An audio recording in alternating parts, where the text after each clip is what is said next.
I've got a sick foster child. 4-month-old baby. He's sleeping right there. Not feeling so well, little fella. Poor guy.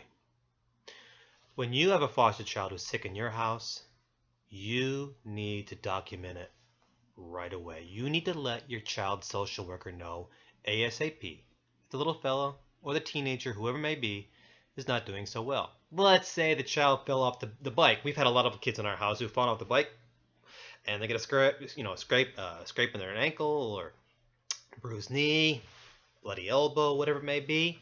Let your caseworker know right away. It can be a simple text, it can be a phone call, it can be an email message. You say, hey, little Johnny fell off the bike, he's got a scrape on his knee, he's going to be okay. I did this, I cleaned it off, I gave him a band-aid, he's going to be fine. Maybe a child's got a little bit of a runny nose or maybe a bit of a cough. Let your social worker know.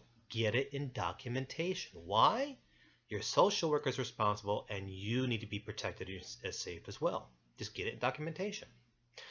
Just the other morning, I took this little fella to the doctor. It was 6:30 in the morning. We woke up, my wife and I, and we determined, hey, this guy's got to go to the doctor's. So I called the doctor, made an appointment at 7 o'clock in the morning.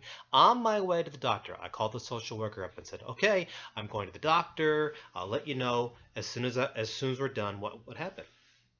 Finished about 8 o'clock in the morning, and I called the social worker up and said, okay, the guy's got a little bit of an ear infection, he's got a little bit of a fever, I have a prescription, this is a prescription, I'm taking the day off work, I'm going home, and I let her know, let the message on her machine. Now, why am I doing all this? Again, documentation. You're keeping yourself safe, you're making sure the child is okay, you're letting the social worker know what's going on, and the social worker may need to let the birth parents know as well. After all, you're all part of a team, right?